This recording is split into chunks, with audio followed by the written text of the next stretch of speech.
cada una de nuestras neuronas.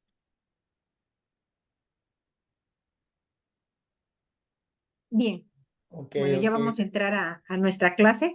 Sí, Y sí, como te comentaba yo, creo que es lo más importante conocer primeramente a nuestros alumnos para que de la misma manera nosotros tengamos las herramientas, las estrategias y las tácticas para poder enseñar. Porque a veces tenemos maestros que son muy expertos en la materia, que la verdad dominan mucho, que tienen mucha competencia, pero no contemplamos la parte humana.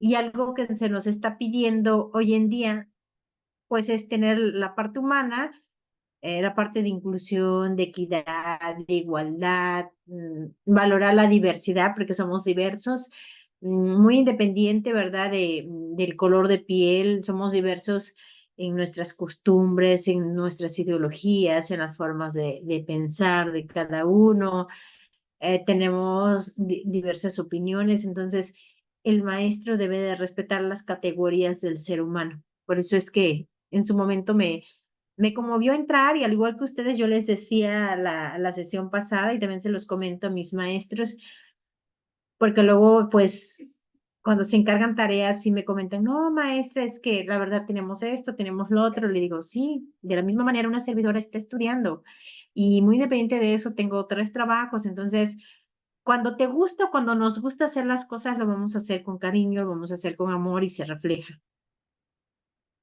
Así es, Donaldo. así es, eso que dijo al final es lo básico. Cuando le tienes amor a algo, las cosas salen. Sí, efectivamente, así es. Entonces, cuando el doctor nos hace la invitación de que participemos en esta asignatura, pues la verdad me dio gusto y le agradezco, ¿verdad? También a la propia universidad, al propio colegio de darnos estas oportunidades y de estar con ustedes en esta asignatura que la verdad es esencial en el desarrollo de nuestra carrera y que les va a servir muchísimo, no tan solo para cursar una asignatura como estamos acostumbrados o como nos acostumbraron algunos maestros, es enseñarnos los criterios de evaluación. Una vez que nosotros conocemos los criterios de evaluación, pues muy fácilmente decimos, no, pues los criterios son muy fáciles, fácil paso la materia, pero no es pasar la materia, es el conocimiento con el cual tú te estás quedando y cómo vas a poner en práctica ese conocimiento y cómo te vas a desenvolver en el transcurso de tu vida profesional. Porque ahorita a lo mejor estás en una empresa, mañana vas a estar en otra, después puedes llegar a una institución educativa en donde vas a plasmar parte de lo que tú estás aprendiendo en cada una de estas asignaturas. Bien, vamos a comenzar después de pequeño, pequeña comunicación que nosotros tuvimos ahorita, ¿verdad? Para entrar en nuestra asignatura. Bien, la clase pasada estábamos viendo parte esencial y la estructura del sistema educativo mexicano y se había comentado también que nuestra asignatura es política educativa, que está centrada dentro de los elementos esenciales, dentro de los elementos que nos abarca nuestro sistema educativo mexicano. Y bueno, dentro de los esquemas o de los niveles educativos, habíamos mencionado que estábamos abarcando desde educación básica hasta educación superior. Y bueno, dentro de lo que es educación básica, yo les mencionaba que el autor, ¿verdad?, nos deja oculto la parte de educación inicial. No nos los muestra. Muchas veces aquí hay confusiones entre educación especial y educación inicial, perdón, y educación preescolar. Es muy diferente. Yo les mencionaba en su momento que la educación inicial empieza a partir de los 40 días de nacido, ¿verdad? Hasta los 4 años que tiene el niño. De los 4 años a 6 años toca preescolar y posteriormente primaria, secundaria. Educación media superior, pues como bien sabemos, está constituida o está integrada a través de lo que son los bachilleratos. o hay bachilleratos aquí tecnológicos, bachilleratos generales, eh, el COBAED, que es otro tipo, los CETIS, los CEBETIS. Sí, adelante, Donaldo. ¿Quiere comentar usted algo? Bueno, es más que nada una duda. Sí. Este, bueno, nos dijo que la educación inicial, ajá, eh, abarca hasta los 4 años. Entonces ya no es tan obligatorio que entonces el niño curse primer año de preescolar con, con que curse su periodo de educación inicial hasta los 4 años, digamos, sería lo mismo. No, el niño tiene que cursar los 3 años de educación preescolar. Fíjense que Entonces ya no ahorita, daría, ¿no? eh, claro que sí, porque empieza desde los 4, 4, 5 y 6, egresa a los 6 años. Ahí serían 2 años nada Son más de 3 años. preescolar. Ujú. ¿O no? No, son 3 años de preescolar. Eso sí es dentro de lo que es la política educativa, ahorita lo que está diciendo Donaldo, y es muy cierto. Hace 2 años, a través de la nueva escuela mexicana, el gobierno lo mencionó por la parte de pandemia, que el niño se le podría dar la oportunidad de asistir nada más segundo y tercero. Pero en el artículo tercero y en la Constitución abarca que deben de ser 3 años. Ahorita se quedó establecido de esa manera por el COVID. La verdad, después del COVID ya regresó la normalidad, ¿verdad? Que eso tienen que ser los 3 años de preescolar. El niño termina su preescolar a los 6 años, cuando tiene la oportunidad de ingresar a la primaria, a los 6 años. Sin embargo, fíjense que aquí varía mucho del tipo de director o tipo de directora, lo que está diciendo Donaldo, porque hay niños, y esto no lo marca la Constitución, ni lo marca ningún artículo, ni el decreto del artículo tercero. Hay niños que solamente asisten un año, es decir, nada más van al tercero, de 5 a 6 años, asisten solamente un año. Y se los digo, que no pasa nada, puede ser que mi sobrino pues no quiera ir primero ni segundo y que asista nada más el tercer año, el último. Y mi hijo nada más fue al preescolar, fue solamente un año. La desventaja de asistir un año al preescolar es que el niño no termina ni desarrolla la motricidad. Recuerden que en motricidad hay la motricidad fina y la motricidad gruesa. La motricidad gruesa es cuando el niño está en primero y segundo de preescolar. La motricidad fina es cuando está en su último año. Se le dice motricidad fina porque es cuando el niño empieza a ejecutar algunas letras del abecedario, empieza a escribirlo. En la motricidad gruesa es cuando empiezan a hacer algunos trazos, hacen bolitas, palitos, eh, nubes. ¿Por qué? Porque todavía no desarrollan su motricidad. Ahora, los niños que asisten los 3 años de preescolar, cuando egresan del preescolar hay niños que ya forman palabras por sí solos.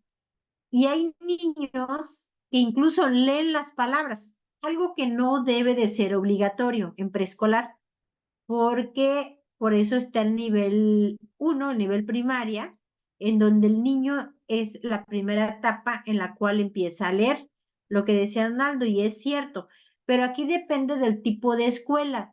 En la Constitución no te lo dice, porque hay directores que son muy estrictos y sí te dicen, si el niño no tiene primero ni segundo, yo no lo puedo escribir, pero tú le puedes comentar al director, dígame en qué artículo, dígame en qué decreto, en qué documento se establece esa normatividad. Desafortunadamente no existe, ¿no? Entonces, va a haber en educación inicial, como decía Donaldo, bueno, hay mamás que van a decir, bueno, yo no lo quiero meter a los 41 días de nacido, yo mejor me espero a que tengan un año y lo involucro del primer año al segundo año, lo involucro en educación inicial y después ingreso a educación preescolar. Pero lo ideal es que el niño entre a los 4 años a preescolar. ¿Por qué? Porque la educación inicial, al inicio, el niño a los 41 días de nacidos, pues todavía necesita cuidado, pues efectivamente de un bebé. Ya al año, al niño se le enseñan otras actividades. A los 2 años, de la misma manera, ya se va capacitando el niño para que aprenda algunos modales de comportamiento. El niño es indicado para el preescolar a los 4 años porque tiene la madurez suficiente. Puede competir tanto en los juegos, en las dinámicas, en los concursos, puede competir con otros niños y va de acuerdo a su madurez. Pero sí es cierto lo que dice Donaldo, hay escuelas que te dicen no, el niño tiene que entrar a preescolar a los 3 años para que pueda egresar a los 6 años, pero no hay un documento que te lo establezca. Estos son reglas y lineamientos internos que los marcamos nosotros mismos los maestros. Por ejemplo, un lineamiento, una política, hablando de política educativa, la regla del salón de clases, ¿verdad? Es que llevemos el uniforme. O la regla institucional del contexto escolar es que todos tenemos que llevar el uniforme. Pero ¿qué pasa si algún día un niño no lleva el uniforme o no lleva la chamarra con el escudo de la escuela? Hay maestros o directores que te lo regresan, pero ojo, tú siendo director, tú no puedes regresar a un niño nada más porque no llevó el abrigo con el logo, no llevó la chamarra con el logo, o incluso que no lleve la playera. ¿Sabes por qué no lo puedes regresar siendo director? Porque en la nueva escuela mexicana te habla de la Estrategia Nacional de Educación Inclusiva. Y si te toca, por suerte, por fortuna, que el padre o la madre de ese niño sea maestra y tenga el conocimiento sobre la Estrategia Nacional de Educación Inclusiva, puedes perder hasta tu plaza. ¿Por qué? Porque tú como padre de familia le puedes exigir al director, a ver, dígame dónde dice, en qué documento dice que el niño o la niña debe de traer todos los días el uniforme. Es una política interna por protección que los niños cuando ingresan a la escuela y a la hora de la salida el niño, Dios no lo quiera, se vaya a perder, se identifica por el uniforme. Pero ¿qué sucede si el niño a lo mejor no tiene mamá y vive con la tía y a lo mejor la tía está enferma y ese día no pudo lavar el uniforme y al niño se le mandó a la escuela con una playera blanca? Yo como directora, por mí no tengo ningún problema. Claro, esto no se puede estar repitiendo. Va a haber algunas circunstancias, algunas veces que se pueda admitir. Incluso si un niño lleva una semana playera blanca sin escudo, no le podemos hacer nada, porque entonces nos pueden meter una demanda porque existe la Estrategia Nacional de Educación Inclusiva, en donde al niño no se le debe de discriminar por el uniforme. ¿El uniforme es un requisito? Sí, es un requisito. ¿Es una política interna de la institución? Exacto, es una política interna de la institución, pero no podemos amenazar, ni mucho menos sacar al niño de las aulas, porque lo ponemos en un peligro. Entonces podemos tener serios problemas. Y eso te lo digo por cuestiones de lo que tú me estás ahorita cuestionando. Y muy buena pregunta, ¿eh? Porque tenemos la idea, yo tenía la idea igual que tú, Donaldo, de que no, el niño tiene que entrar a los 3 años, pero ya cuando estamos en el magisterio y convivimos y hacemos auditorías, externamente sí se dice de 3 a 6 años, pero ya internamente, ¿para qué quieres un niño en el preescolar ingresando a los 3 años, sus primeros días de los 3 años, si ese niño todavía no sabe ni ir al baño? Le cuesta mucho ir al baño. Para limpiarse el niño le cuesta, se mancha su ropa. Entonces lo que hacemos en educación inicial es precisamente aplicar estrategias a lo mejor de globos, unir dos globitos y enseñarle al niño cómo limpiarse cuando va al baño, enseñar a la niña cómo se debe fajar la falda, la blusita. Entonces, esos son los detallitos que nosotros cuidamos mucho en educación especial. porque educación especial y preescolar, la verdad, es el tesoro más grande que nosotros maestros debemos de tener o tenemos en nuestras manos, porque son niños indefensos, son seres, yo siempre he dicho, son seres blancos que ellos no tienen malicia y que deben de ser protegidos. El maestro de preescolar o la maestra de preescolar juega el papel de la mamá durante las horas en las cuales el niño pertenece en las clases. De 9 de la mañana a 12 del día, el responsable o la responsable es el maestro. Al niño no le puede pasar nada, porque si un niño es mordido por un compañerito, un niño es atacado, un niño es cortado con alguna tijera, porque sucede en preescolar, la responsable o el responsable es el docente. Por eso es que a veces internamente llegamos a acuerdos de que, bueno, si alguna mamá no lo quiere meter a primer año, bueno, lo mete en segundo año, ya que el niño tenga la madurez necesaria para competir con otros niños. Esto es de acuerdo a la pregunta, Donaldo, que me hacías. Ok, muchas gracias.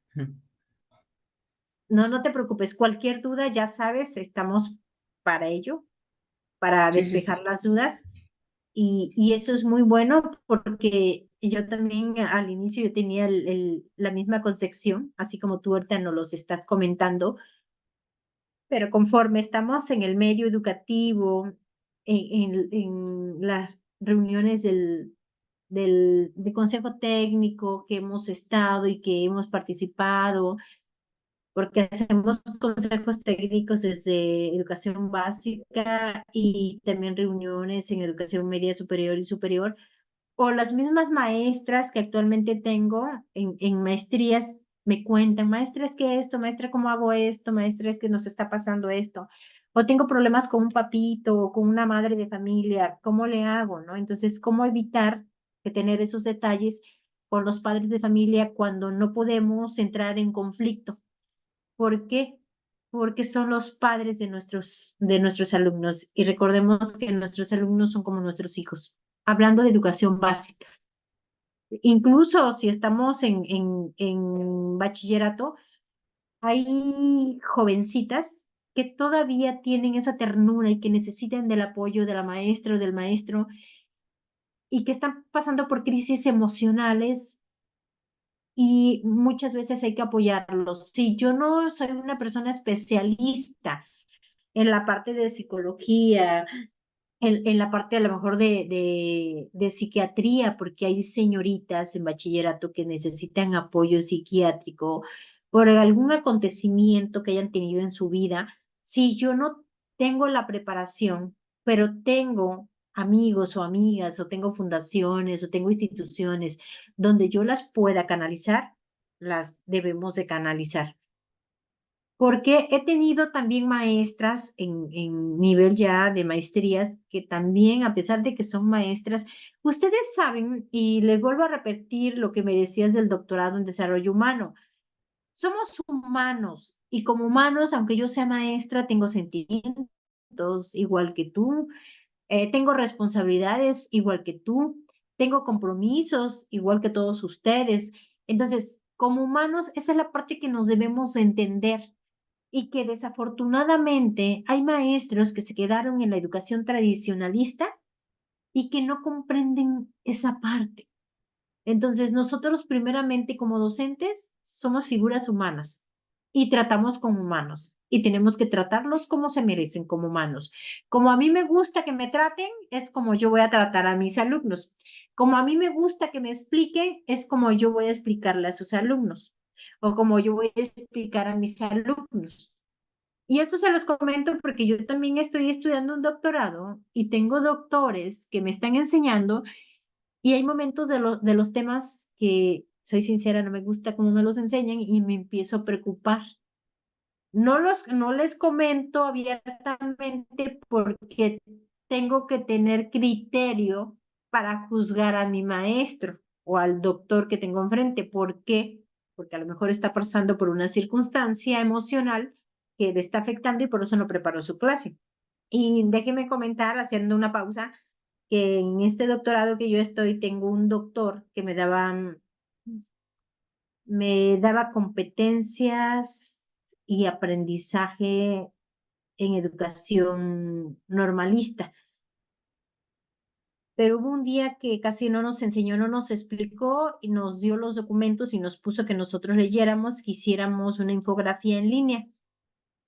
Y la verdad, a mí no me gusta que nos pongan actividades durante las sesiones de clases porque solamente son 2 horas. Entonces, a mí me gusta que esas sesiones de clases a mí me expliquen y las actividades que se me queden en casa, con tiempo, a lo mejor con un programa el tiempo adecuado para poder yo ejecutar mis actividades.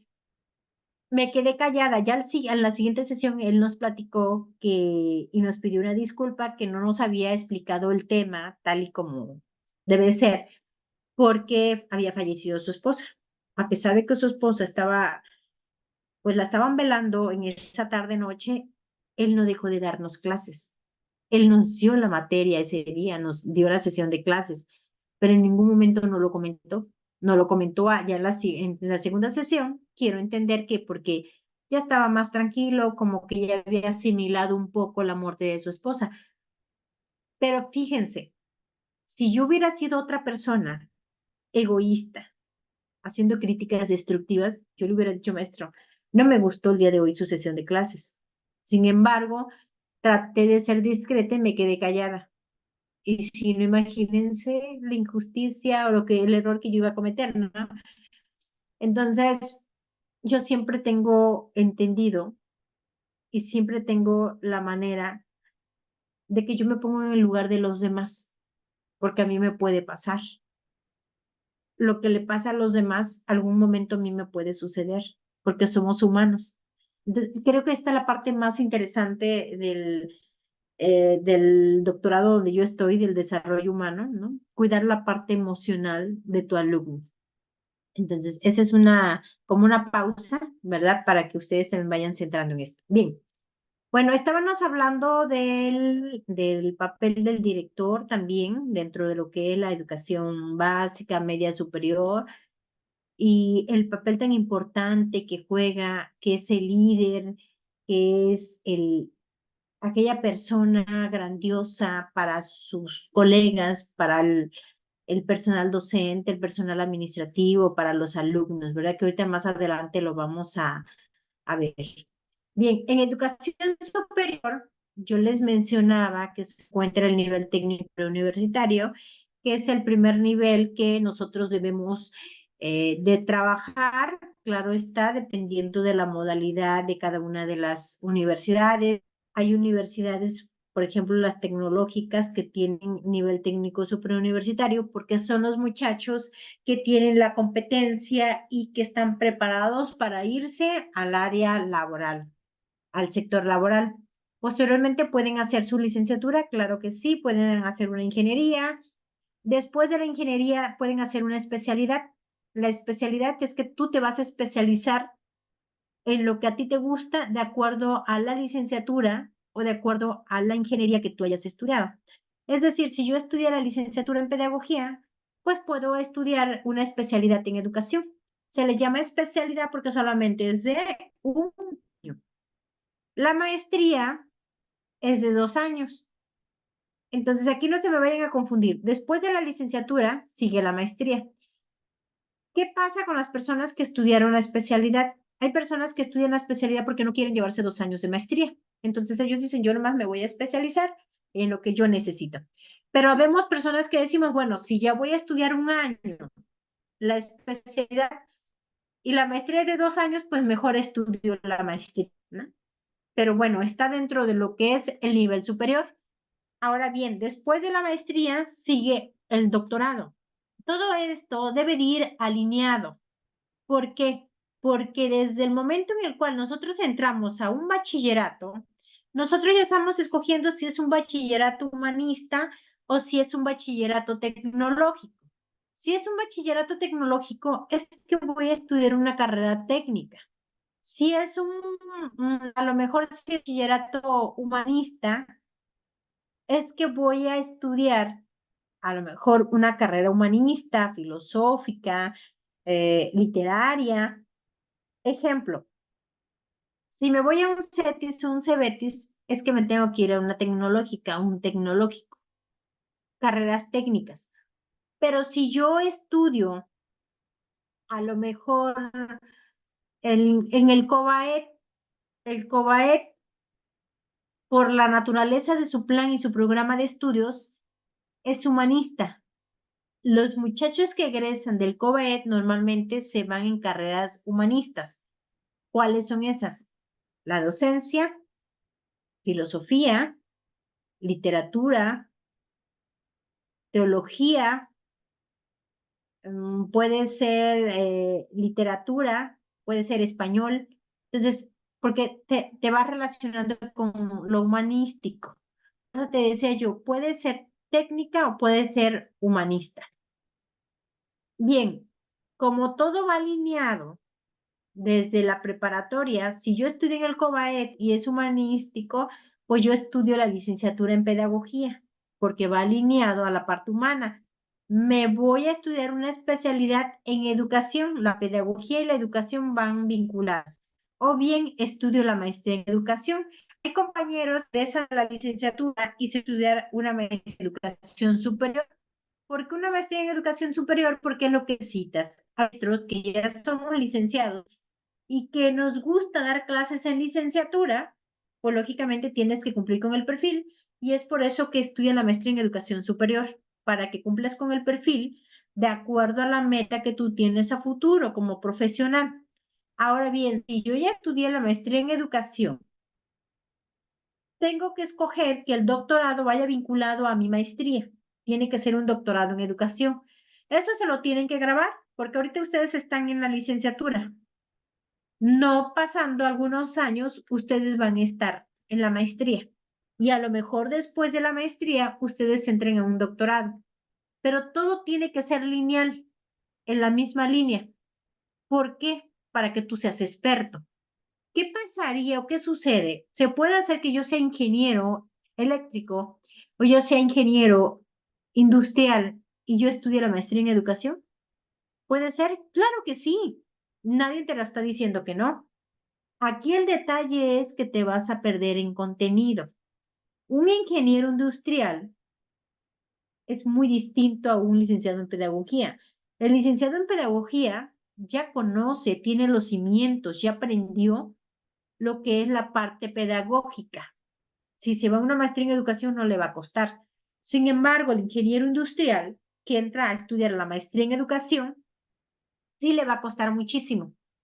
¿Por qué? Porque desconoce conceptos de educación, desconoce de aspectos pedagógicos, desconoce de aspectos didácticos, desconoce de cómo ejecutar una planeación, cómo hacer las evaluaciones, desconoce de los instrumentos para evaluar a los alumnos, porque él conoce perfectamente, pero de la parte esencial de la empresa, de hacer diagnósticos de productividad, de a lo mejor hacer procedimientos para las empresas, pero no está centrado en la parte educativa.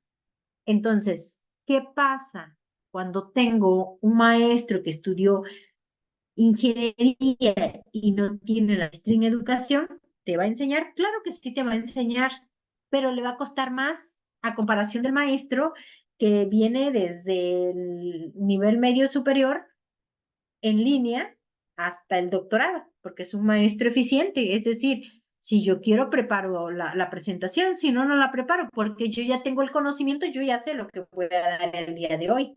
¿Por qué? Porque tengo ya toda la preparación lineal, desde la licenciatura en pedagogía, la maestría en educación, el doctorado en educación, entonces todo lineal. Me lo sé porque ya lo visualicé pues en cada una de las especialidades. Y se los comento también, se los pongo de muestra. Ahorita yo en el doctorado tuve un doctor que era doctor en educación, hizo la ingeniería industrial, hizo la maestría en mercadotecnia y el doctorado en educación. Y la verdad, compañeros, sí le costó muchísimo al doctor para darnos las clases porque pues ya es doctorado, ¿no? Había conceptos y había temas que no nos impartía de forma adecuada.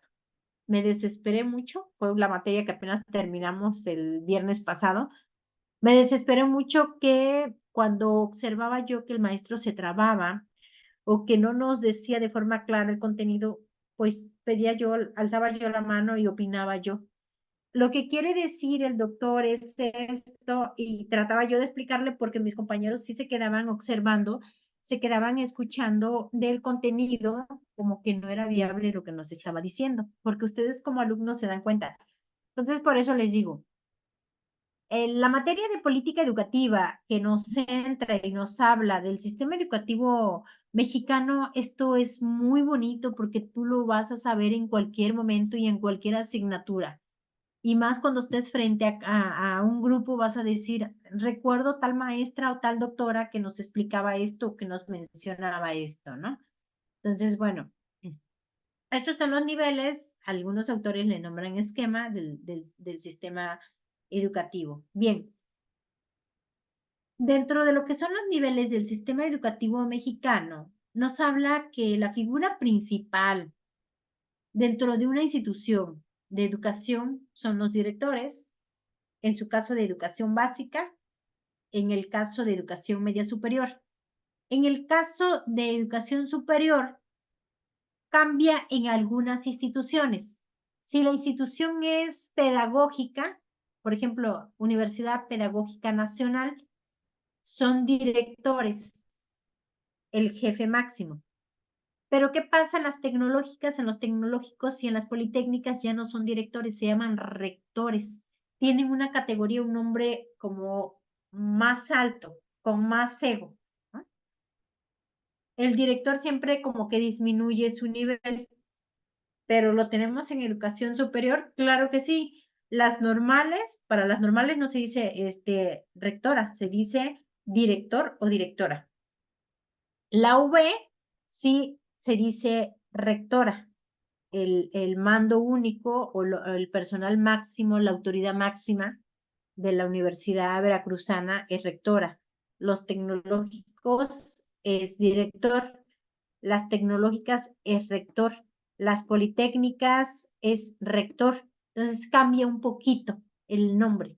Pero bien, el director escolar es el líder, el que tiene el mando de toda la institución, tiene el mando de los alumnos, de los padres de familia, de los docentes, de sus colegas, por así decir. Entonces, para que no nos pasemos de lleno, porque es una figura muy importante que yo quiero que ustedes eh, retroalimenten. ¿Por qué retroalimenten? Porque esto ustedes a lo mejor ya lo saben. Ahora, ¿qué problemas se enfrenta un director en una escuela? ¿Cuáles son los puntos más importantes que un director debe de estudiar? Existen muchísimos problemas. Yo aquí te estoy poniendo un 80, por ejemplo, pero existen variedad de problemas al año, al ciclo escolar.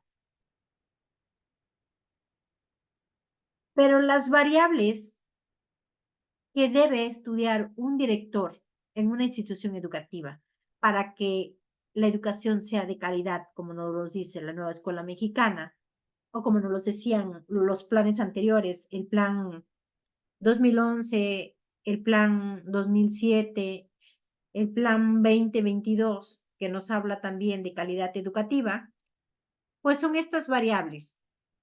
El director debe de conocer el rezago educativo.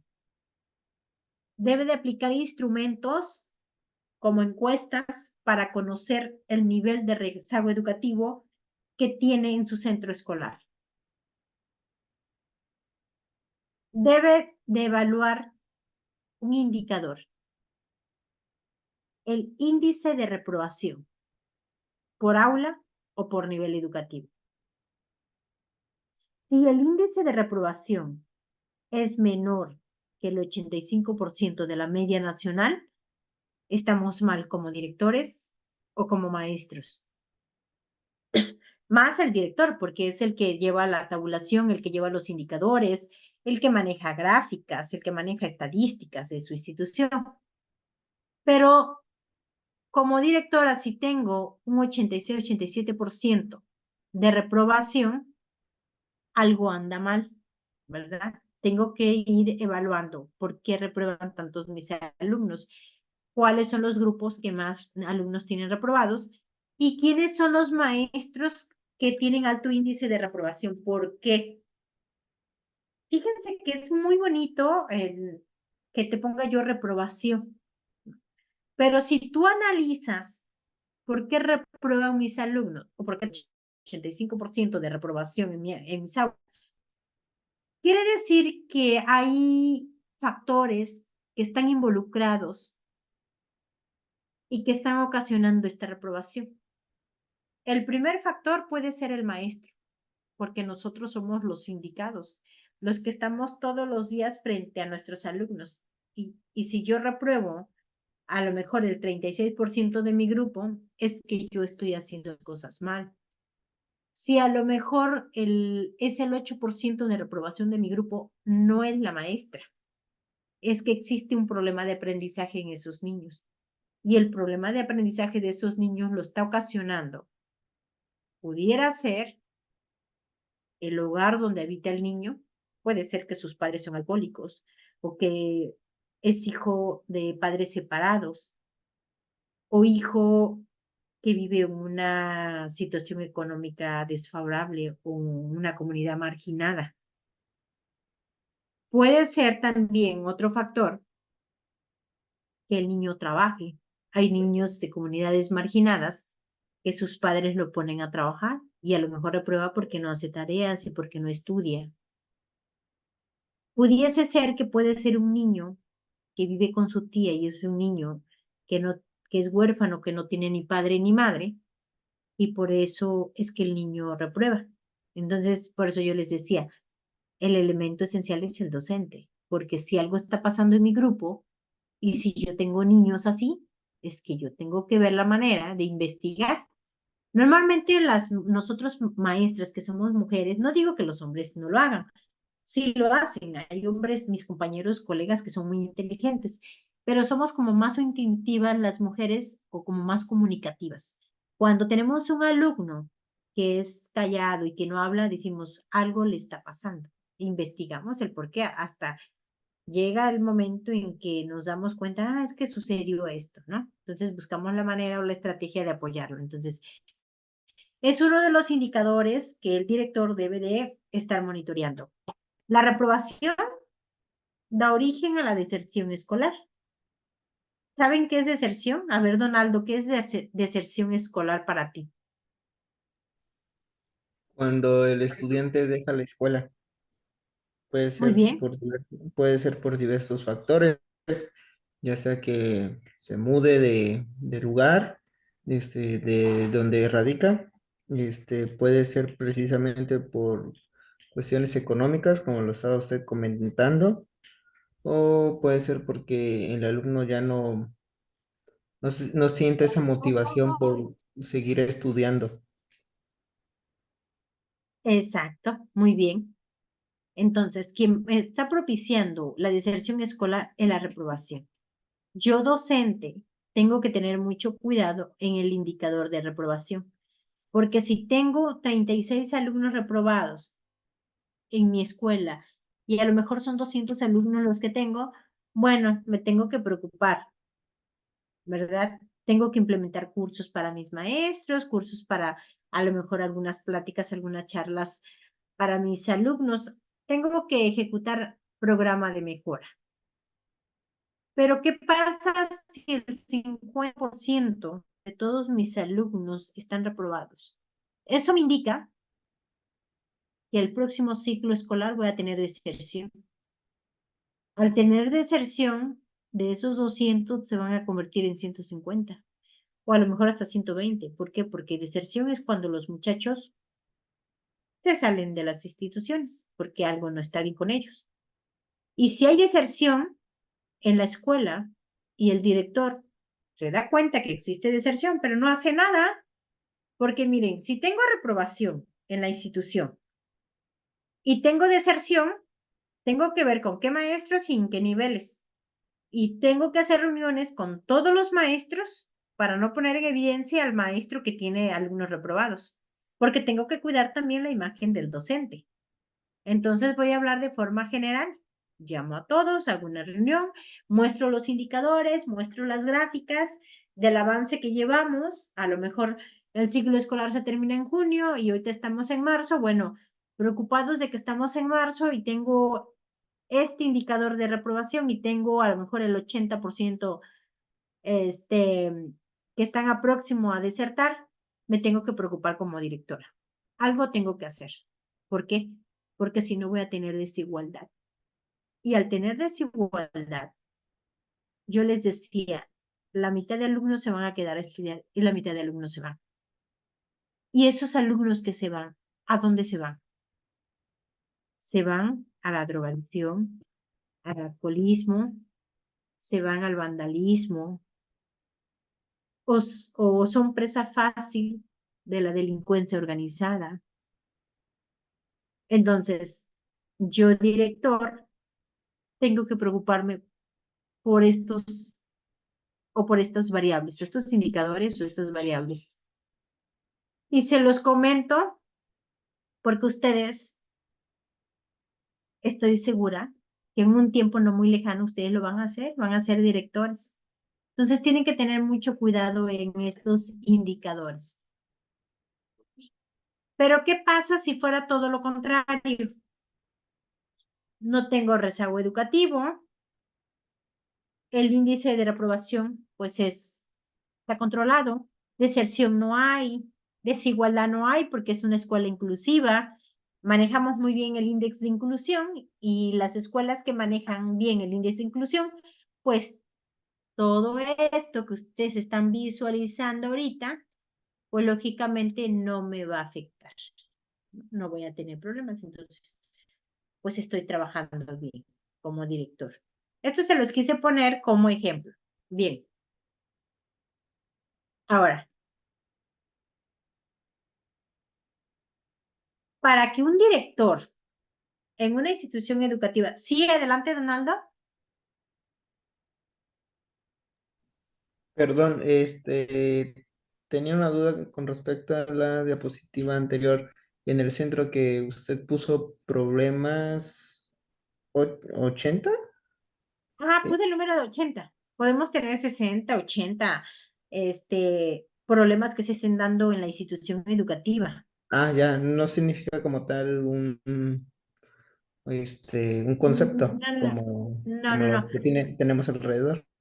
Ajá, les puse 80 porque dentro de los problemas que se dan en una institución educativa, problemas emocionales, Ujú. problemas escolares, problemas con padres de familia, problemas sociales, problemas políticos, eh, a lo mejor problemas del medio ambiente, dependiendo de dónde se encuentra tu escuela, Sí, problemas de contaminación, problemas de comunicación, bueno, infinidades de problemas, ¿no? sí, Como maestro. directores, pero te puse 80, un decir, te pude haber puesto 100 como director. Y esto se los comento porque cuando nos toca trabajar en una empresa y nos toca trabajar en una institución educativa, a lo mejor en la empresa soy gerente o a lo mejor soy coordinadora y en la institución educativa soy directora. Como coordinadora en una empresa, todos los días voy a tener problemas porque estoy trabajando con humanos y los humanos por naturaleza somos complicados. Ahora, ¿pero qué pasa si estoy en una institución educativa? Si estoy en una institución educativa, puedo tener 80 o 90 o 100 o más problemas, ¿verdad? Pero ¿qué tengo que hacer como director si tengo estos problemas? Bueno, acciones de mejora. Y esas acciones de mejora es un programa que lo vamos a ejecutar o que se ejecuta con el índice de inclusión, en donde van a participar alumnos, padres de familia, compañeros maestros, puedo invitar al presidente municipal. Si estoy en una comunidad o un ejido, puedo invitar al comisariado ejidal, puedo invitar aparte del comisariado ejidal hay otro, al consejo de vigilancia. Los puedo invitar para que yo pueda realizar actividades en conjunto con ellos. ¿Por qué? Porque yo como directora estoy preocupada de lo que está sucediendo, de todos los problemas que tengo en mi institución educativa, ¿sí?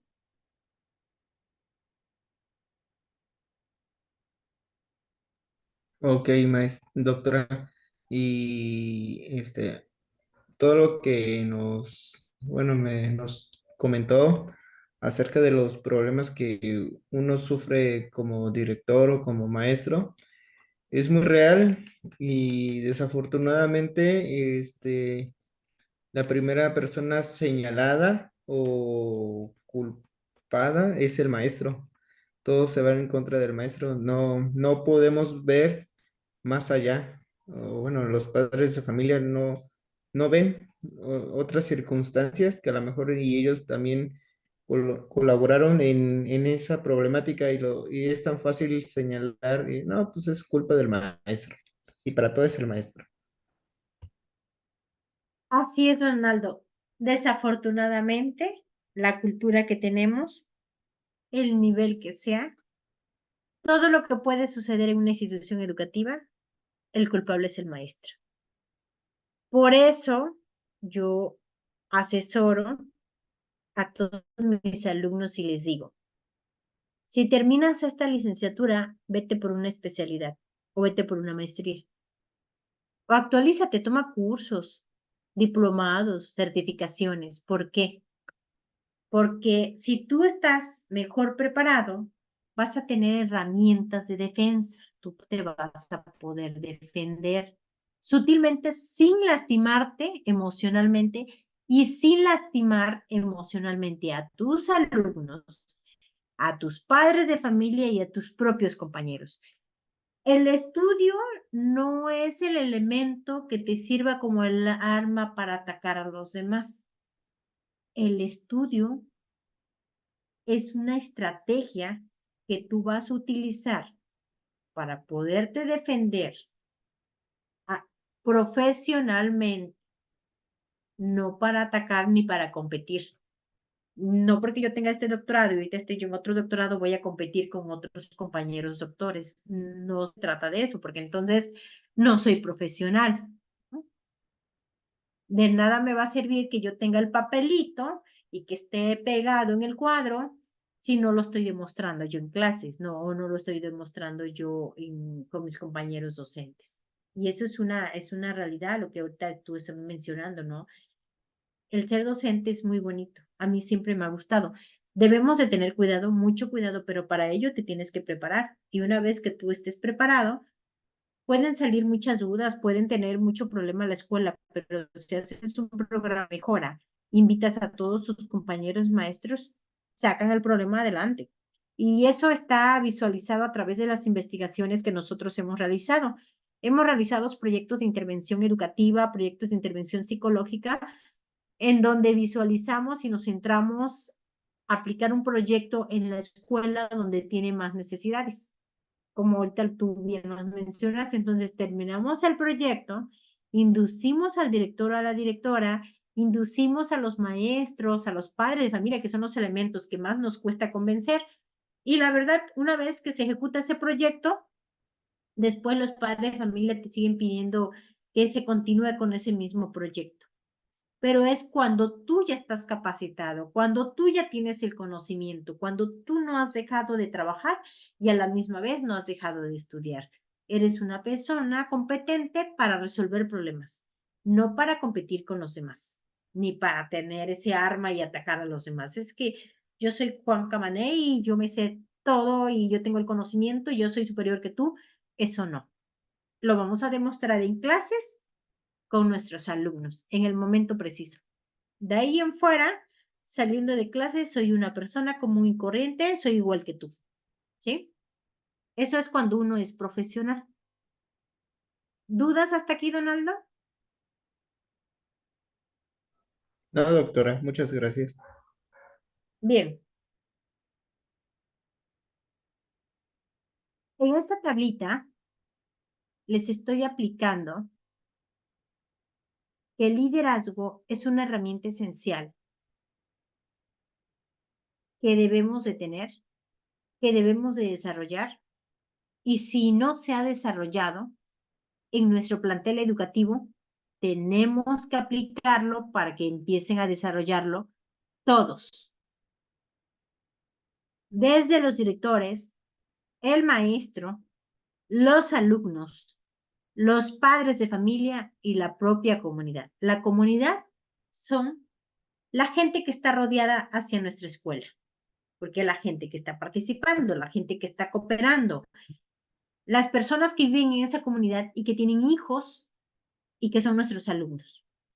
Entonces, tienen que tener ese liderazgo. ¿Por qué? Se lo estoy poniendo en rojo. Antiguamente se creía que el líder solamente era el jefe y que los inferiores no éramos líderes. Hoy en día no. Hoy en día, si yo soy directora, si yo soy maestra, yo tengo que tener liderazgo, pero ese liderazgo, si estoy con alumnos de educación básica, ejemplo, sexto grado, yo tengo que formar 35 líderes. Si en mi grupo tengo 32, 35 niños, los 35 niños tienen que ser líderes. ¿Por qué? Porque si no me estoy traicionando a mí misma. ¿Qué les pasa a las grandes empresas cuando solamente es líder y solamente decide el director general de una empresa? Y los demás no. Esa empresa desaparece. ¿Por qué? Tengo que tener líderes en mi empresa. Si yo tengo una empresa y soy la directora general y a lo mejor tengo mi suplente tiene que ser líder. ¿Por qué? Porque, ¿qué pasaría si algún día yo me enfermo y no puedo asistir a la empresa? ¿Quién me suple? Mi suplente. Por eso mi suplente debe ser líder. Ahora, Dios no lo quiera. Nos accidentamos yo y mi suplente, pero alguien tiene que dar respuesta a la empresa. Ah, pero está el supervisor y está el coordinador y también son líderes. También saben cómo resolver los problemas de la empresa. La empresa va a permanecer estable porque yo formé líderes en esa empresa. Error del docente que cree que solamente unos cuantos niños son líderes y los demás no. Si yo visualizo que en mi grupo tengo nada más 5 niños que son los que participan más, entonces yo tengo que generar una estrategia de enseñanza para que todos mis niños y todas mis niñas participen y hablen. No importa que se equivoquen, no importa si el resto del grupo se ríe, porque yo maestra tengo que formar líderes. Toda mi institución tiene que estar compuesta por líderes. Fíjense, y todo esto no lo estoy diciendo yo. Hay estudios, como te lo estoy aplicando aquí, en donde se involucran los investigadores, se involucran los analistas políticos. Incluso todo esto que yo estoy propiciando, voy a propiciar educación de calidad. Y es donde algunas instituciones bancarias se vinculan con el sistema educativo mexicano, como lo es la banca nacional o la banca internacional. Los pedagogos y los gobiernos, ¿verdad? Pieza importante que debe de tener la característica de liderazgo. Fíjense qué hermoso sería que todos estos señores que te los estoy poniendo aquí se vinculen con el liderazgo o que tengan liderazgo. Todo esto se va a vincular a ser personas de investigación. El director puede hacer investigaciones, los maestros pueden hacer investigaciones, los alumnos a través de los proyectos integradores pueden ejecutar investigaciones, los pedagogos pueden ejecutar investigaciones, los gobiernos, si no lanzan proyectos, no llega a recursos de la federación. Tienen que ser líderes. Y fíjese, esta tablita la saqué de un documento, de un artículo científico del doctor Tobón, y me llamó la atención cuando hablaba de liderazgo en la educación. Y él nos decía que para que existiera calidad en la educación, esto fue de un libro del 2005, pero me gustó mucho cómo lo plasmó y traté de plasmarlo en esta tablita. Y él nos dice que para que exista mejora en la calidad de la educación, debemos de tener esto: investigar, analistas políticos, que participen los bancos con las instituciones. Debo de tener pedagogos, gobiernos, directores, maestros, alumnos, padres de familia y comunidad, en conjunto con el liderazgo. Fíjense qué bonito es todo esto, cuando realmente le damos ese énfasis, cuando realmente nos preocupamos por la educación, por nuestros niños, por nuestros maestros, ¿verdad? Bien, a ver, déjenme ver porque esto se movió.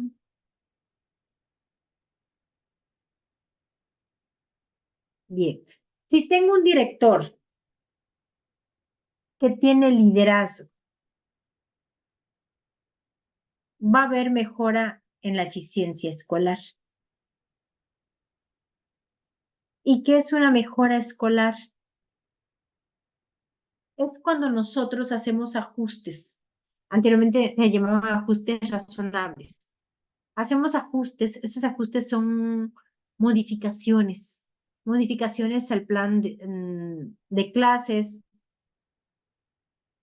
Y estas modificaciones que vamos a ejecutar me van a servir para hacer esta mejora en mi contexto educativo, para hacer esa mejora en mi grupo de estudio. Y si logro tener esa mejora escolar en mi centro de trabajo, con todo mi personal, voy a tener eficiencia escolar. ¿Qué hace la eficiencia escolar? Busca conocer los factores escolares que se relacionan con los recursos de aprendizaje de los alumnos. Fíjense, buscan factores escolares. Esos factores que pudieran ser positivos o pudieran ser negativos. Positivos, ¿por qué? Y si son negativos, ¿por qué? Y bueno, todo esto va a llevar medidas, logros en metas, procesos de la enseñanza-aprendizaje. Como ustedes comprenderán, todo lo que hacemos es a través de la medición. Hay una evaluación. Y bueno, todo esto son movimientos educativos que se dan en una institución educativa y que nos va a permitir conocer procesos de cambio escolar, aumentar los resultados, condiciones y estrategias para aumentar la eficiencia. Fíjense qué maravilloso es esto cuando nosotros hacemos mejora en la eficiencia escolar. Es muy bonito el papel del director, fíjense todo lo que tiene que hacer. Bien, aquí me habla que dentro del marco comprensivo se maneja la mejora de la eficiencia escolar. Para manejar la mejora o hacer este proyecto, yo necesito de grupos de investigadores.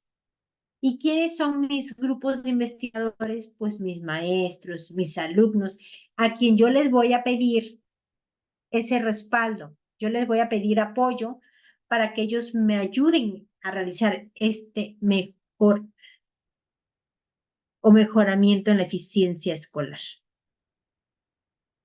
Dar un mejor resultado. Bien, en nuestros contextos escolares, en nuestros grupos, existen factores contextuales que permiten la eficiencia escolar. Y para ello, fíjense, debemos de tomar estímulos. Estos estímulos, uno de ellos es la evaluación externa, los agentes externos, el cambio y cambios sociales. Tengo que ver cómo está mi contexto. Debo de tener los recursos para la mejora continua, lo que yo voy a hacer en mi proyecto. Debo de tener apoyos materiales.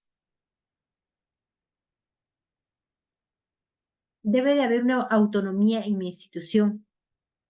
Debo de rebasar los recursos económicos. Las condiciones laborables deben de estar estables de acuerdo a mi nivel. Esos son algunos factores contextuales que perjudican la eficiencia escolar.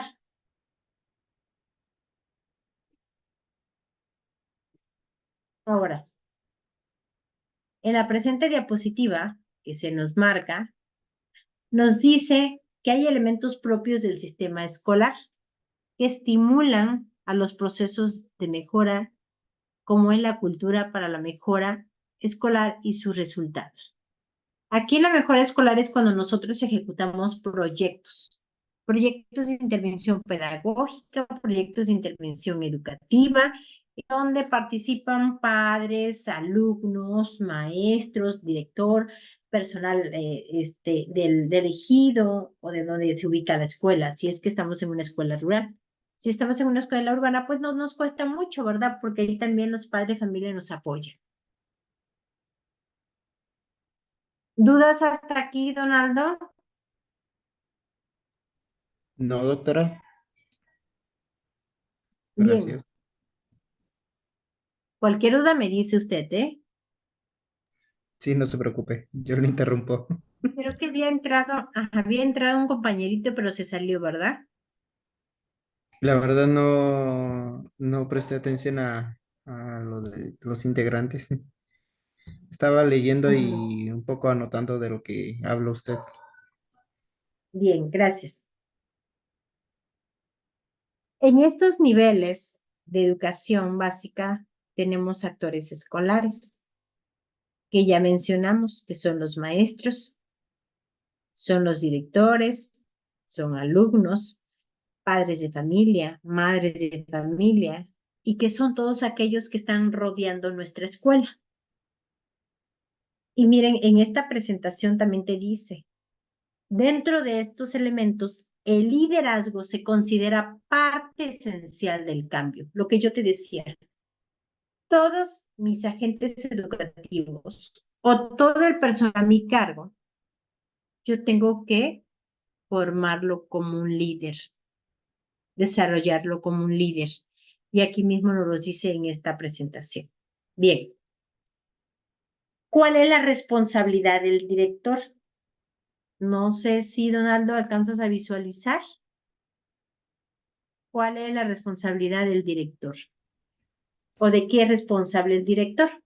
Responsable de la organización de las actividades del centro educativo, acobijando a los maestros, alumnos, padres de familia, administrativos, contables, entre otros más. Bien, como dice ya el compañero, el director es el responsable de vigilar, de observar toda la institución educativa, de ejecutar cada una de las actividades que se propone, que se programa en el centro educativo. Es el responsable de acobijar a los maestros, alumnos, padres de familia, personal administrativo, entre otros más. Es el director, fíjense lo importante que es la figura de un director y también la gran responsabilidad que tiene un director, porque aquí mismo me lo está diciendo. Va a organizar actividades dentro del centro escolar. A lo mejor las va a organizar de forma mensual, que se celebra cada mes, porque recuerden que en el calendario hay fechas importantes. A lo mejor los cumpleaños de los alumnos, ¿verdad? Pero fíjense la responsabilidad tan grande que tiene un director. Y a veces nosotros decimos, ah, es el director de la escuela, se la sabe de todas a todas. Pero no es así, también tiene una gran responsabilidad. Bien, ¿cuáles son las habilidades de un director escolar? ¿Quiere que la Aquí apoye a les leer? estoy mostrando, Sí, claro que sí. Adelante. Liderazgo educativo, carisma y Sí, empatía. Es un buen negociante. Desarrolla un pensamiento analítico y estratégico. Administra los recursos. Es capaz de delegar responsabilidades. Es flexible y capaz de adaptarse al cambio. exacto. Yo creo que Bien, todos, ¿no, doctora? No solamente el director. así es. Creo que hasta los maestros, todos. Pero aquí se los estoy subrayando para que nosotros tengamos la idea general. Y como dice Donaldo, bueno, ya estoy trabajando en una empresa o estoy trabajando en el ingenio y tengo que tener estas habilidades. Liderazgo, ¿por qué? Porque cuando no está tu jefe, tú tienes que atender de forma correcta al personal, a tus clientes o al personal indicado en su momento. Debemos de tener carisma y empatía. Tú no puedes estar en un puesto de trabajo, tú no puedes estar en una oficina con un rostro con gran seriedad, con un rostro de fastidio. A lo mejor cansancio es normal, ¿verdad? Porque estar todo el día, pues sí, llega un momento en que la energía del cuerpo se agota, pero bueno, allá depende de cada uno de nosotros porque debemos de tomar otras estrategias cuando de verdad ya estamos muy cansados. Hay algunas bebidas indicadas que podemos consumir, ¿verdad? Para que se nos eleve un poquito la energía de nuestro rostro, de nuestro cuerpo, para poder dar un buen servicio.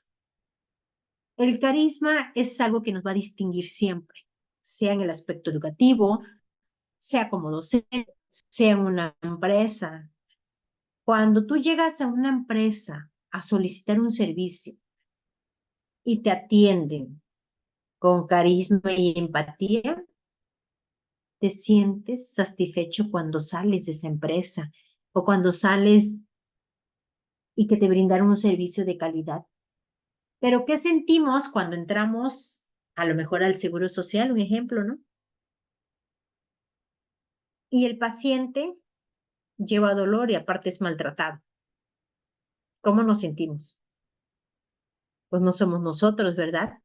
Entonces imagínense que llegamos a nuestro centro escolar, nos esperan nuestros alumnitos y la maestra se peleó con el esposo, la maestra tiene problemas emocionales, la maestra tiene problemas de personalidad y ni siquiera da los buenos días con sus alumnos, ni siquiera arma una dinámica al inicio, ¿verdad? De clases.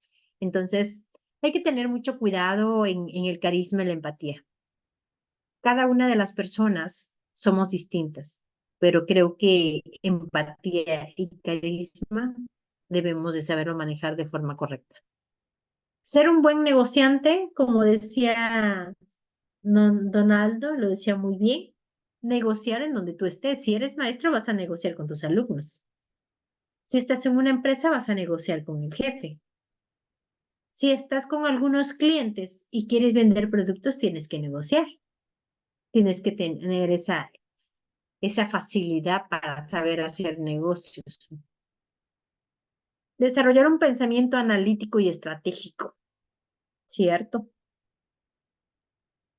Antes de mencionar algo, tengo que analizar lo que voy a mencionar, lo que voy a decir, porque una vez que salgan las palabras o las ideas de tu boca y lastimes emocionalmente al ser que está a tu lado, ya no hay vuelta atrás. Recuerden que la palabra penetra, la palabra tiene tanto poder que podemos llegar a herir o a odiar a una persona. Entonces, debemos desarrollar ese pensamiento analítico antes de hablar, hacer el análisis de lo que yo sí puedo hablar y de lo que yo no puedo hablar. Estratégico, pues sí, efectivamente, tengo que ser estratega para poder resolver los problemas que me se están suscitando en la empresa. Y si no tengo problemas, pues felicidades, eres un buen ser humano, eres un buen empleado, porque no tienes problemas, ¿verdad? Administrar los recursos pueden ser los recursos de la empresa o los recursos personales. Porque si soy director y no sé administrar los recursos, recuerden que el director es una figura, es una etiqueta que todo el mundo lo está visualizando. Entonces, debe de cuidar su vestuario, sus zapatos bien limpios, ¿verdad? Entonces, por eso dice, administrar los recursos no tan solo de la institución, sino también los personales, porque el personal es el que te va a dar el carisma, es el que va a impactar en tu persona. ¿Qué sucede cuando vemos un maestro que va bien vestidito y hasta deja el aroma del perfume, ¿verdad? ¿Y qué sucede con aquel maestro que lleva una ropa inadecuada, mm, ni se peinó, los zapatos no tan limpios? Como que nosotros los alumnos decimos, es que ese maestro es medio distinto, ¿verdad? Bueno, ya se lo dejo a su criterio, pero por eso nos dice aquí, administrar muy bien los recursos. Es capaz de delegar responsabilidades. A veces no queremos delegar responsabilidades. ¿Por qué? Porque creemos que si yo delego a mi suplente no va a hacer las cosas como yo lo hago.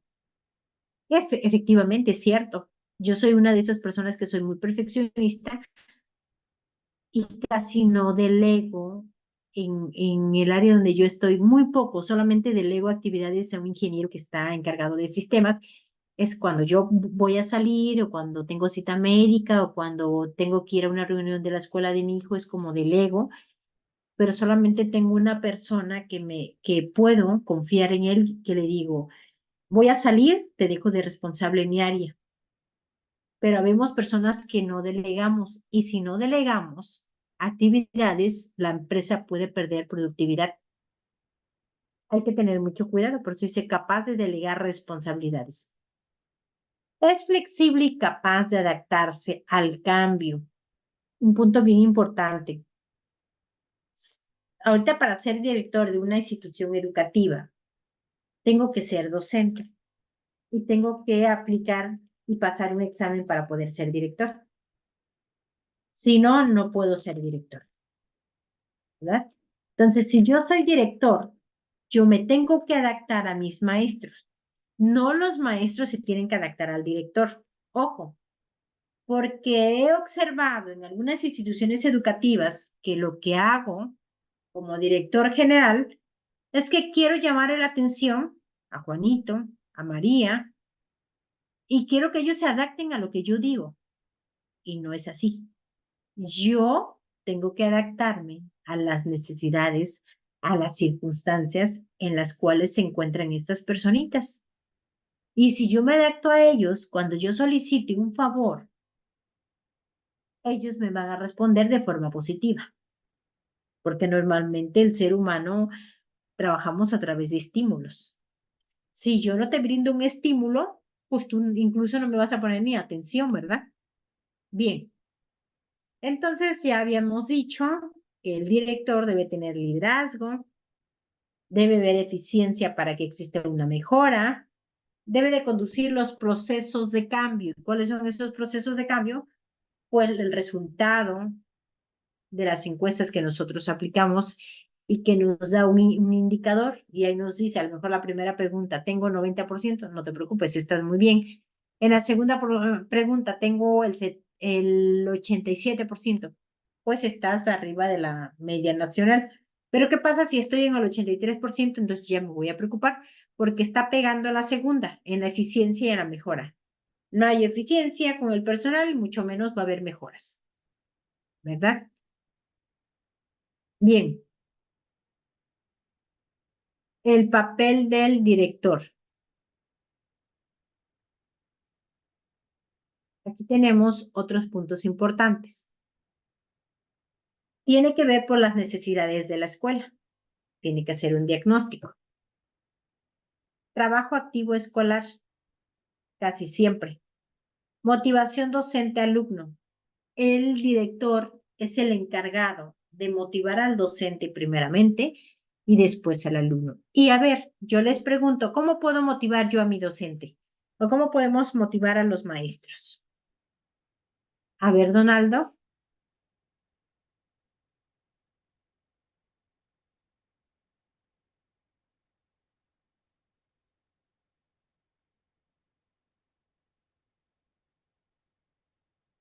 A ver, Donaldo, ¿cómo puedo motivar yo Estoy pensando, estoy pensando.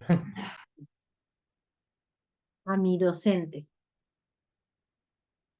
¿Cómo lo podemos motivar? Regrésate a la primaria, a la secundaria y recuerda cómo se motivaban los maestros por sí mismos a la hora del receso. ¿Cómo, cómo se motivaban ellos mismos, Ajá, el en la hora de director, ¿cómo puede receso? O sea, motivar? en Ujú. conjunto? ¿O yo Sí, en director, cómo conjunto motivo? o personal. ¿Cómo un director puede motivar al docente? Permitiendo que trabaje de una manera libre, Puede ser, ajá.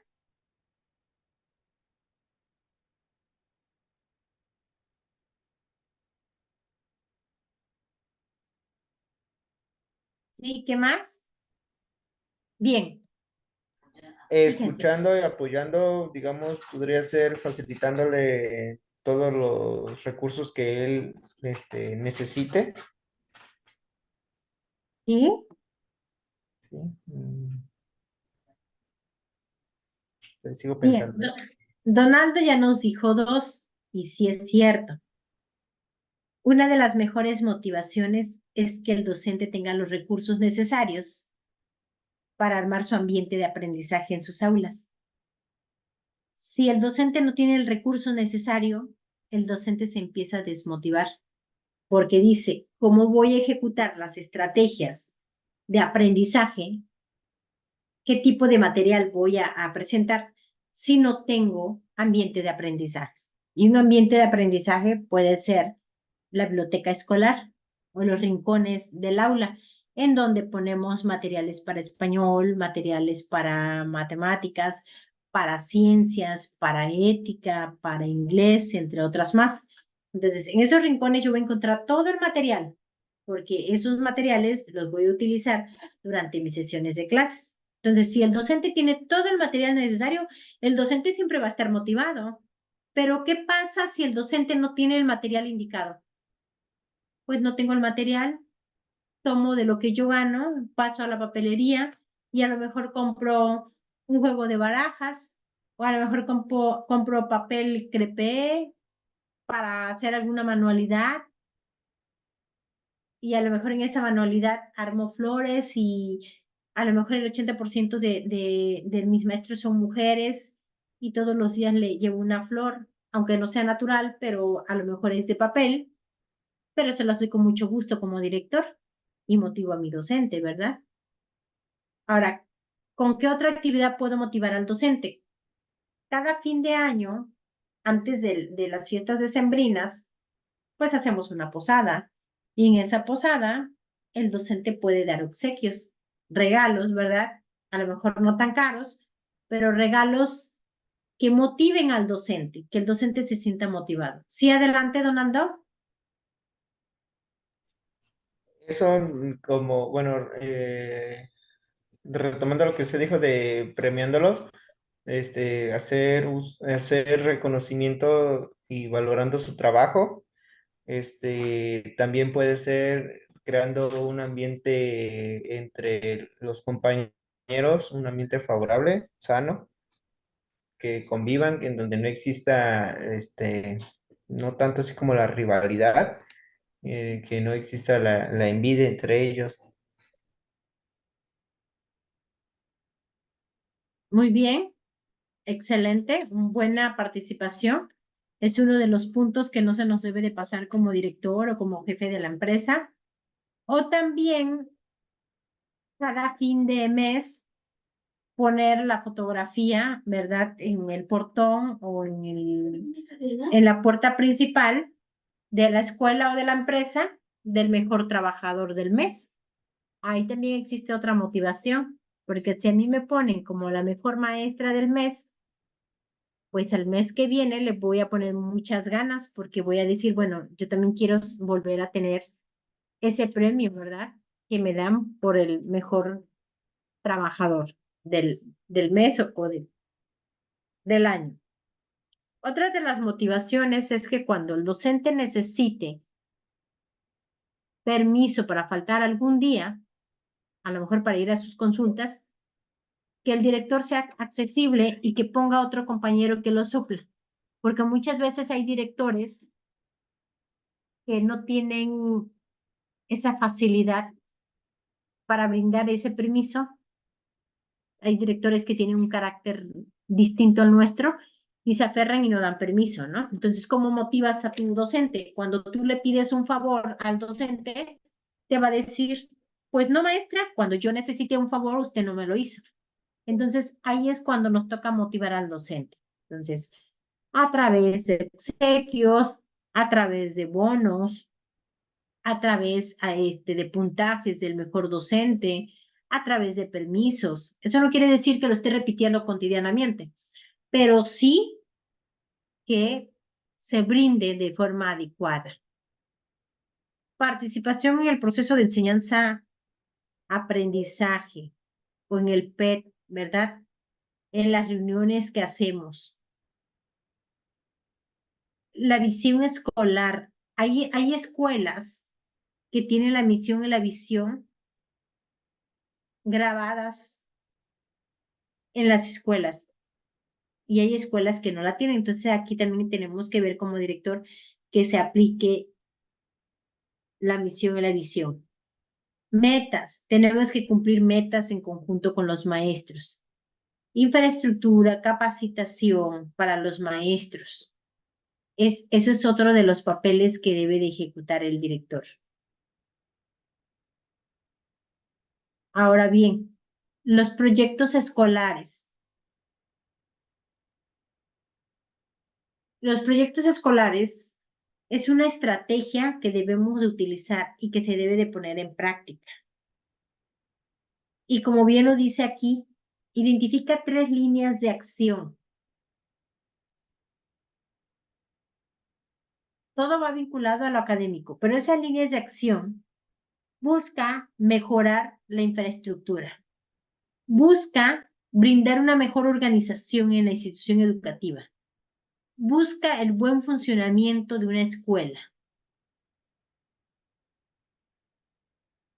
y también manejar aspectos administrativos, resolver problemas, entrega de formatos a supervisores, dar seguimiento a las peticiones, entre otras más. Esto hablando de proyectos escolares, pero sigue inmerso el papel del director, ¿sí? Y bueno, existen retos, como a todos, ¿verdad? Que en su momento nos pasa. Pero bueno, son las 9 de la noche. Lo voy a dejar hasta aquí para que yo no les quite mucho tiempo. Y les voy a compartir la presentación, se las voy a mandar en el grupo. No les quise mandar las lecturas porque era de un día para otro, es decir, después me quedé analizando, voy a mandar las lecturas, pero si el miércoles tenemos clases, no les va a dar tiempo. Mejor ahorita se les subo la lectura que tienen que hacer para ir ejecutando su ensayo, para que de aquí al próximo miércoles ustedes ya tengan tiempo suficiente para ir sacando ese análisis. Una disculpa porque no se los mandé por lo mismo, porque quise que estuvieran todos, pensé que se iban a conectar más, pero yo creo que por el tiempo, por el clima, no se pudieron conectar. Bueno, lo voy a dejar hasta aquí en la diapositiva 24 para que no les quite yo mucho su tiempo. Donaldo, para cerrar, ¿dudas? ¿Algún comentario extra que quieras ejecutar? Sí, tengo una duda. ¿Me puedes repetir nada más el significado de las siglas PEC? ¿En dónde estaba? Estaba en la 23, me parece. No, 22. Ahí. Participación en el PEC, Programa de Educación Comunitario. Gracias, doctor. Ujú. Que eso es un trabajo que se realiza en conjunto con el director, los supervisores o también en el consejo técnico. Ok, es que nunca había escuchado de él, pero Sí, gracias. haga de cuenta que este programa, algunos Algunas instituciones lo ejecutan como programa de intervención pedagógica. Es un proyecto que se hace al año. Se hace un diagnóstico, se aplican encuestas con los alumnos, con los padres de familia, se aplican encuestas con los maestros y de ahí se sacan los indicadores. Se obtienen las barreras de aprendizaje de cada una de esas encuestas.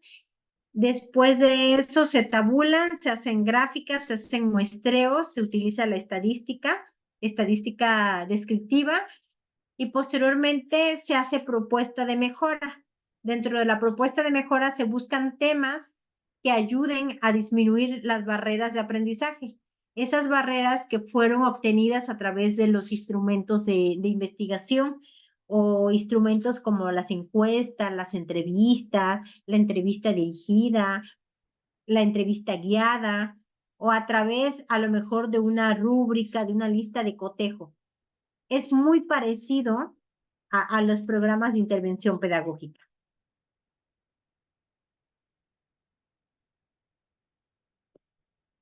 ¿Sí? Ok, muchas gracias. Sí, sí, sí, lo entendí. Gracias. ¿Algún otro comentario, duda? No, no, ninguna duda. Nada más es cuestión ahorita Bien, Donaldo. de ver lo de la tarea. Pero sí, Bien, gracias. ahorita les mando el documento. Pues me da mucho gusto, Donaldo, que tú siempre seas puntual y que entras a todas las clases. Tal vez hagas lo mismo con los demás maestros. Felicidades. Se ve tu compromiso y eso llena de orgullo. Eres un ejemplo a seguir y espero que no tan solo seas en mi asignatura, sino que también lo realices en todas las demás asignaturas porque vas a ser una persona muy profesional en lo que haces, a través de tus acciones se refleja. Me da mucho gusto que hayas estado en esta sesión de clases y pues más adelante, ¿verdad? Echarle todas las ganas del mundo, así como lo estás haciendo ahorita. Mil gracias. No, gracias a usted y todo es, ahora sí que como dice, amor al conocimiento, a aprender y conlleva también mucho al respeto hacia su persona. Por eso igual procuro estar a tiempo, a buena hora y agradezco muchísimo sus palabras. Este, créame de hacerlo. Solamente sí, como que tuve un bajón un poquito en la asignatura pasada, pero de ahí en fuera, créame que sí, trato de dar lo mejor de mí y no por conseguir un número en la boleta, simplemente por aprender, ¿no? Seguir en mi preparación y que me sirva de mucho, no solamente en el presente, sino que también en el futuro. Y le agradezco nuevamente de corazón todo lo que hace por nosotros y sobre todo por sus palabras. No las esperaba. Gracias, Donaldo. Bueno, nos vamos a ver Gracias a el usted. próximo miércoles, si Sí, Dios doctora. permite, a la misma hora. Cualquier duda que ustedes tengan en el grupo lo comentan y ahí voy a estar al pendiente. Que tengas bonita Claro que tarde, sí. noche. Cuídate mucho y bueno, excelente semana. Igualmente, doctora, bendiciones, que Adiós. descanse y nos vemos pronto. Ahí estamos en contacto. Gracias. Cuídese mucho. Dios. Adiós.